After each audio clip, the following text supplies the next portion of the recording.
Hello, everyone. This is Haque Enamul Haque from Bangladesh.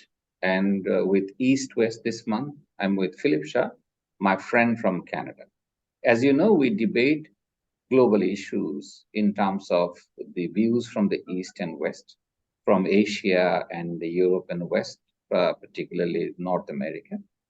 And we are trying to explain to you what is happening in terms of the currency. If you look into the global headlines, you will see dollar is losing its own transaction values. In other words, many countries are shifting their currency reserve from dollar to others. Yuan is coming quite strongly in terms of providing the alternatives. Countries like India is also trading in their own currency.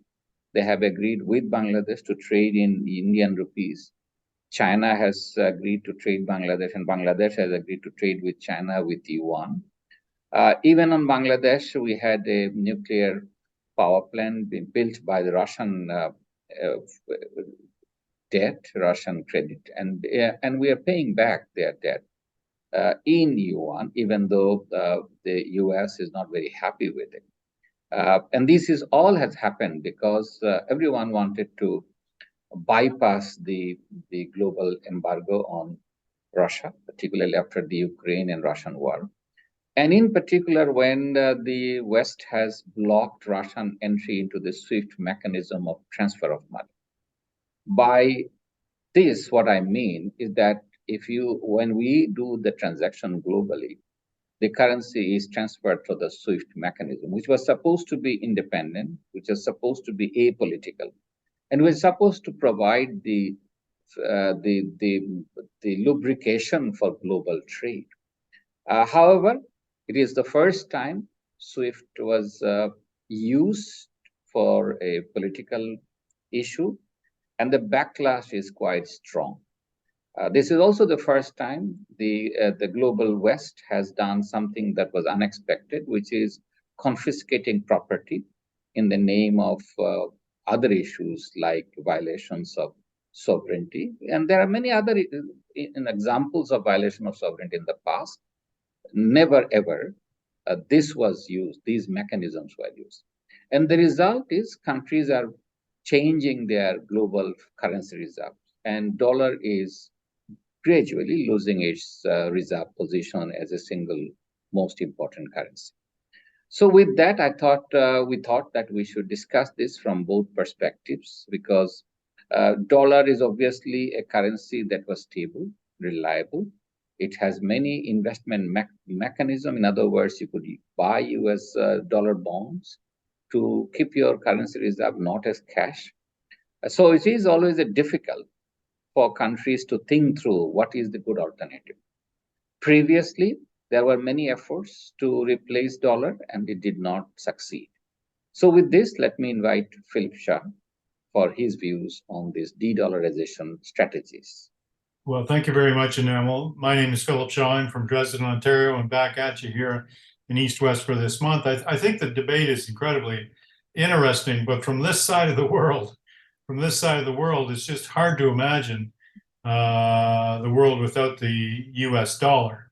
However, having traveled into Asia many times, I do really understand what Dr. Haque is talking about when he talks about the de-dollarization, or a trend at least into the de-dollarization, to move away from the US dollar in some cases, largely but not entirely due to the problems we saw with the Russia and the Ukraine war, with the SWIFT system of money transfer being halted for Russia, with many other countries dependent on that. It's made it very tough. And with SWIFT being lubrication for currency and lubrication for the economy around the world, suddenly there's a lot of friction. And so countries are trying to figure out different ways to enact commerce across their borders.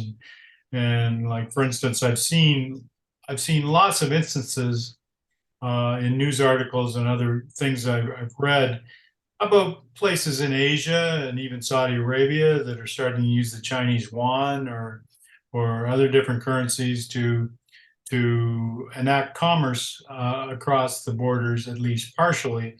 But like I say, again, on this side of the world, when I'm talking to you only 17 kilometers from the American border, it's almost hard to imagine anybody in Canada or the United States to think of that seriously.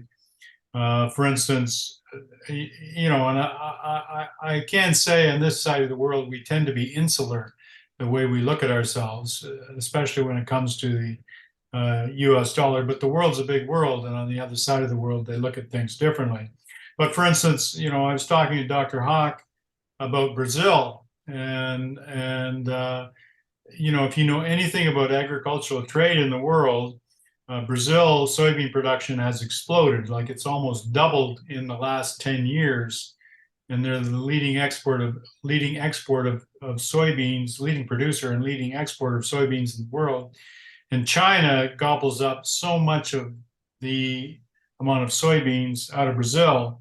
My assumption always been that they'd like to be paid in US dollars, and I'm sure they would for a portion, but they too are considering doing some trade in Chinese currency.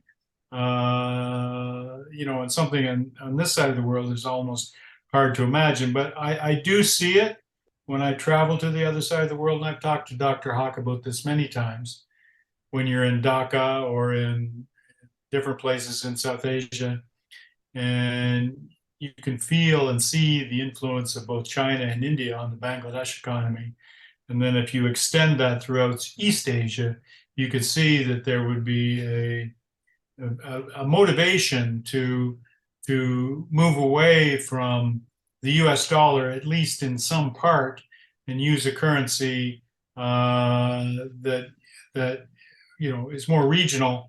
But of course, the Chinese economy keeps growing, and that just seems to be the one to use. Like I say, it's hard to imagine on this side of the world, but if you think real hard, you can see that you know, the change that happened after the Russian-Ukrainian war has served as a motivator for some of these countries to look at different ways to shift away from the US dollar. And as foreign as that might be here in North America, I can really see where that's coming from. And, you know, it's not easy to do that. You just can't do that overnight. And, you know, Dr. Haque and I even discussed crypto back in former commentaries that we were talking about cryptocurrency and things like this. But so, you know, with regard to moving away from the US dollar, it's not particularly easy. You need trade surpluses with the countries that you're dealing with.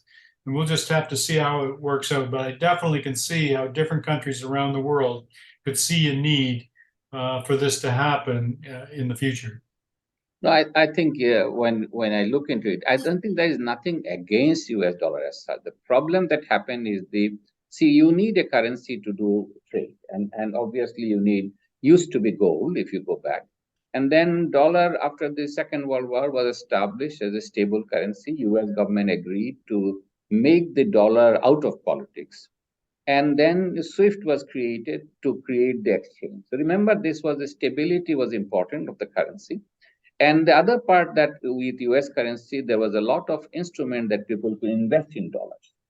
So with all these stability, making the currency totally independent of US politics and making the transaction easier between countries, it was not a bad one.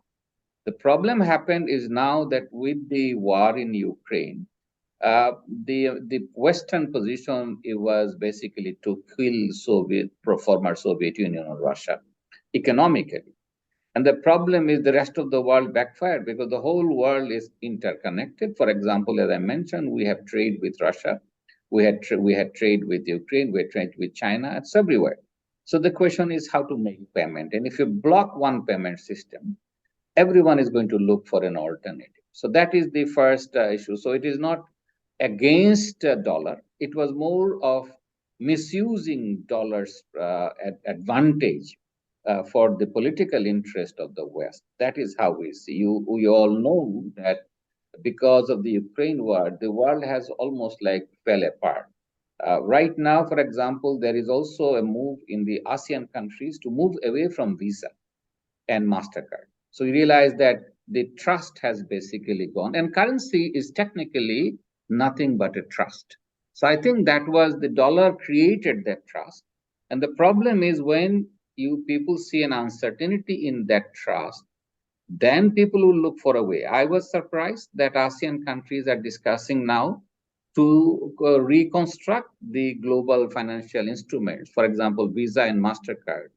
They are thinking about getting away with it because they realize that this could be also a challenging phenomena given the global politics and given the mixing of the currency with the rest of it. So I think that is the fundamental one.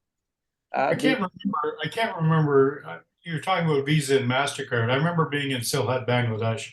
We were at a restaurant and we were leaving, and they had Visa, MasterCard on the door, and they also had the picture of another credit card. Union Pay was That's right. That's right. And you said at that time it was a Chinese. It was that Chinese version, and I'm thinking, my, isn't that something?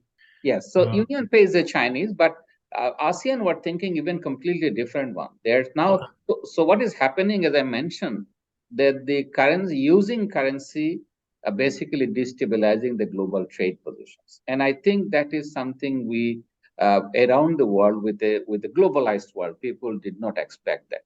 So this uncertainty has created the backlash, and countries are thinking differently.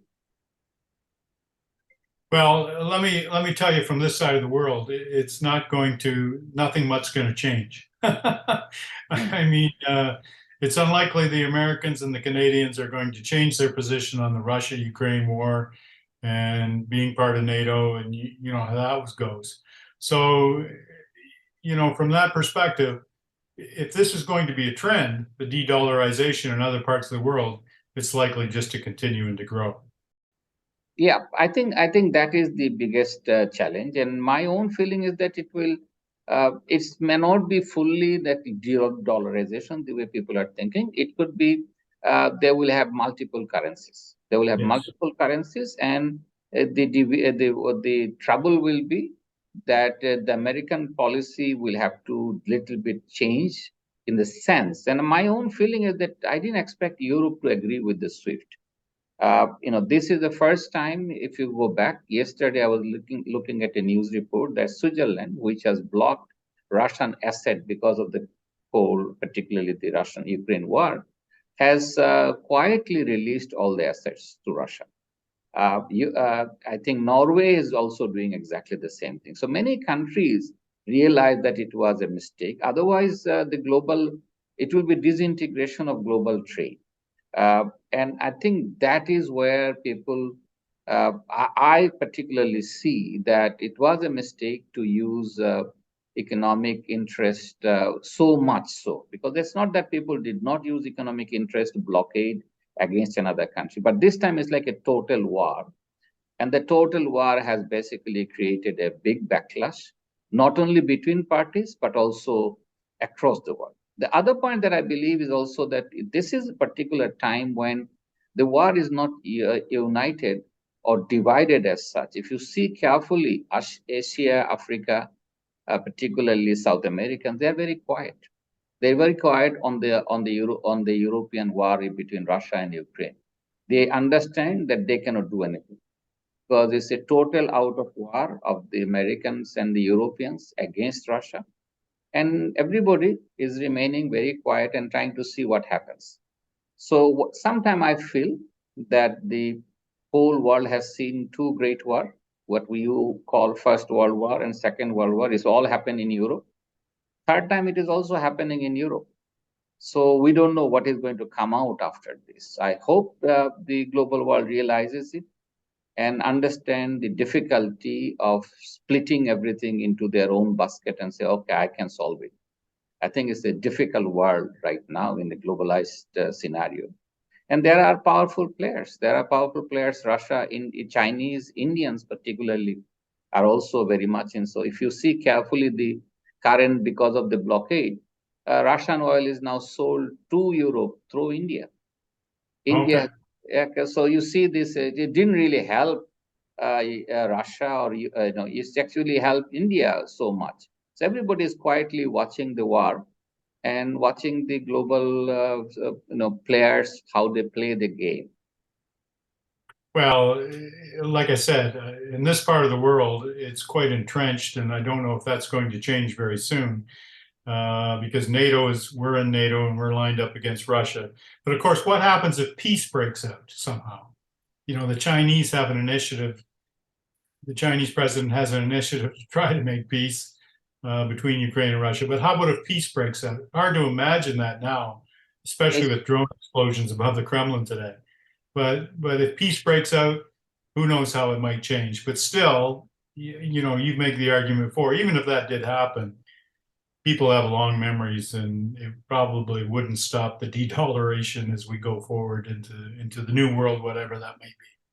Yes, I think even if peace breaks out right now, the trust that is not there, and that breakup of trust was a dangerous instance for the economy. Thank you. With all that, thank you very much, Phil.